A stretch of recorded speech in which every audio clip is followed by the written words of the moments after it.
Hi, my name is Tazi, and I was raised by apes. When I was 8 years old, I have vague memories of being brought to this island by my human parents. I don't know why they were here. All I know is that they never survived. One night, a jaguar came into our shelter and killed them. I would have been jaguar food next if it weren't for the apes. One ape, I call her Ma, suddenly appeared and defeated the jaguar before it could eat me. Ma then found me, just a little girl, all alone, and decided to take me in. I've been living with the apes ever since. We don't have a language like humans do, but we communicate through our body movement. And since I was 8 years old when I was taken in by the apes, I could still speak some English, though not very well. It was tough adapting to this new life. I remember one time they were teaching me how to swing from tree to tree, and as I let go of the branch, it snapped and I nearly fell to my death. But Ma quickly jumped forward and rescued me. It's taken a lot of getting used to. But now, at 16 years of age, the apes have become my family, and I have become less of a human and more of an ape. Once my family started to trust me, they revealed to me something very special about them. Their hair is as strong as steel. For real! You could shoot an arrow at their back and it would not break through their hair armor. Because of this, I'd always felt self-conscious since I didn't have the same impenetrable hair as them on my body, but Ma always made sure I felt included. One day, we were patrolling the island's edge when suddenly Ma made a lot of noises and gestures towards the beach. We all gathered around and I gasped. There was what appeared to be a giant wooden thing on shore, which I now know was a boat. And from the boat, up popped a creature. And the strangest thing was, the creature looked just like me. Immediately, the other apes scattered and ran back home. Ma called me to come too, but curiosity got the better of me. I gestured to her to go on home while I went to investigate who this strange intruder was. Slowly, I watched the human as he walked towards the jungle's edge. He looked good. I suppose handsome was the word. And for some reason, I had this sudden urge to expose myself and come out into the open. Ah! Who are you? I crawled towards him, still on all fours. Strange. He walked just on his 2 legs. Curious, I slowly stood up in front of him, copying his movements. Who are you? Something clicked in my brain, an old memory. This language, English. I knew how to use it, but it was difficult. Me, Tazi. The guy looked flabbergasted. He stepped forward, and I reared back, hissing at him. Okay, I'm sorry. Do you live here? I processed his words, then nodded my head. By yourself? I shook my head. Family. You live here with your family. Who's your family? I pointed at the jungle. Apes. That's incredible. I stared at him, and he stared at me, and I felt a tug at my heart, although I wasn't quite sure why. Your name? He smiled. My name's Edward, and I'm an explorer from England. England? Yes, it's a cold and miserable place. Nothing like this beautiful island of yours. I just stared at him, unsure of what to say or do next. Listen, Tazi. Would you or your family mind if I stayed on this island for a while? I won't make much noise and I promise I won't bother you. I'm just a man who loves to travel, and I would really like to get to know you better, if that's all right. It took me some time to understand everything he said, but eventually I nodded. Yes, is okay. Edward grinned and he looked even more handsome. I think my stomach fluttered. It was such a peculiar feeling that I'd never experienced before. Can we meet again, same time tomorrow, same place? I nodded again, slightly dreamy. Great! It's nice to meet you, Tazi. I just stared at him. What was he doing? Edward seemed to understand, then gently held my hand and placed it in his, then raised it up and down several times, shaking hands. This is what we call a handshake. I stared in shock. It felt so strange, but also familiar? I was so confused, but also excited. As you can tell, I was feeling a lot of emotions at once. The next day, I returned to the same spot at the same time of day, and sure enough, there was Edward. This time, he had his own tiny tent on the beach with a small fire. He also had a stack of objects beside him, and it took me a lot of searching past memories to remember these were books. I've brought some English text to show you. If you would like, I could help you improve your English. I smiled. Okay. Thank you. Edward seemed to blush. Why was he blushing? I brushed the thought away and leaned in. Little Jane wanted to go to the market, but Little Jane didn't know which way to go. So Little Jane, it went on and on like that. For hours, Edward helped me learn more English. And by the end of our session, I had improved a lot. It seemed there had been a little vault in my brain where I had locked up my memories of English. But after Edward had helped me out, the vault had opened and now I could speak very well. Thank you, Edward. This has been so much fun. Of course, Tarzy. Anytime. Will you be back again tomorrow? Okay. I can trust you, right? Edward held a hand over his heart. Of course you can. I hesitated, but then I hugged Edward and ran off. Back behind the cover of trees, I turned to look at him to see his reaction. And he looked very flustered, but also very happy. I swung back through the jungle to where my family were resting. But when I arrived, I found them all gathered in a group. When I tried to enter their space to go to sleep, one of them screamed at me and pushed me away. I looked at Ma. She couldn't even make eye contact with me. I looked at all of their body language and I knew precisely what they were saying. You're not welcome here anymore. Tears welled in my eyes. Fine! I cried. They all looked at me strangely since I was speaking English. I don't need you anyway! I ran off, running on 2 legs as fast as I could, all the way back to Edward's tent. It was nighttime by now, so when I burst into his tent, he was very startled. Tarzy, are you okay? I leapt forward and hugged him. My family, they kicked me out. Can I stay with you? Edward looked very sad and hugged me closer. Of course you can. I'll look after you. I sighed deeply, and that night I slept wrapped in his arms. The next day, when I woke up, I immediately wanted to go back to my ape family and apologize for what I'd said. Even if they wouldn't understand, Edward convinced me not to. Maybe it's best if you just stay here with me, where you belong. You are human after all. I don't know, Edward. They're my family. Look, I'm not saying you forget about them, but maybe taking a break would be helpful.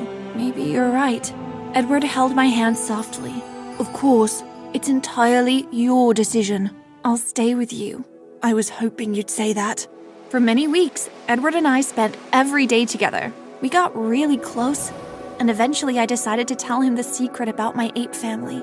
They're very precious. Oh, I'm sure they are. No, I mean, very precious. They have a very special ability. Oh? They have very strong hair. Strong hair?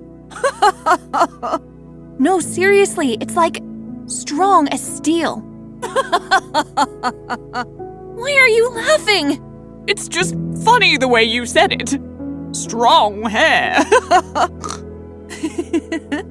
I smiled, then kissed him on the cheek. I'm so lucky to have you.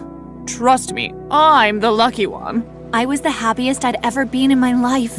Well, except for the fact that my ape family had ostracized me, but you can't win at everything. Suddenly, Edward looked very serious. There's something I have to tell you, Tarzy. What is it? Well, initially I came here alone, but tomorrow I think some of my other friends will be arriving here. Your other friends? Yes, but if you don't want them to be here, I'll tell them to leave straight away. No. I'd love to meet your friends. Great! I can't wait. The next day, just as he'd said, 2 giant boats arrived, loaded with other men just like Edward. Although they weren't nearly as handsome as he was. They arrived on shore with loud laughter, stomping along the plants and sand without any regret for the noise they were making. I was a little mad at first, but seeing Edward's happy face made me calm down. Men, meet Tarzy. Boy, she is gorgeous. You were raised by monkeys. Apes. That's mental. Bonkers. I laughed nervously. These men were certainly interesting. I wasn't sure if I quite liked humans. We brought your pretty friend a dress to wear. Yes, something much better than those awful clothes of hers. Men, don't speak to her that way. No, Edward, it's all right. I'll wear the dress. Thank you for your gift. The men smiled, but for some reason their smiles made me uncomfortable. I went to change into the dress, and when I emerged, Edward looked in awe. You're even more beautiful than before. I blushed while the other men whooped and shouted. I did a little twirl. It felt nice. But then, suddenly, the cheerful shouts from the men turned into loud screams from the jungle. Emerging menacingly was my family, the apes. Beasts! Monsters! No, wait, they're not bad, But just as I was defending my family, I watched in horror as my cousin ran out and grabbed a barrel, throwing it and knocking one of the men out. They all erupted in screams.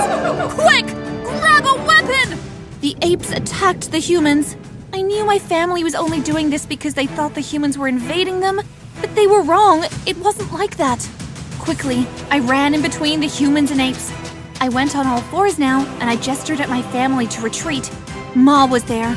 She looked at me in my dress, a human dress, and she looked shocked. Ma! She backed away and ran off into the jungle. The others followed after her, leaving behind the chaos they had caused. I feel terrible. Because of me, the men's belongings had been destroyed, and some of them had been injured. Later that night, Edward and I were working on my English again in his tent. Edward, I feel terrible about today. Don't be. It's not your fault. But my family, they were doing what they thought was right. I mean, I can understand why they did it. From their point of view, we're invading their land. I'm glad you understand. But still, it's not right what they did. Perhaps. Edward, can I ask you a question? Sure, Tarzy. What is it? How do you tell someone you love them? Well, you do this. Edward lifted his hand and cupped my cheek. I've been thinking a lot about you, and I've realized that I'm in love. I love you, Edward. I love you too. We kissed for the first time, and it was new and wonderful. At that moment, I took back what I believed about humans. They couldn't all be bad, because after all, Edward was human. After we kissed, I left his tent to go sleep in a tree somewhere.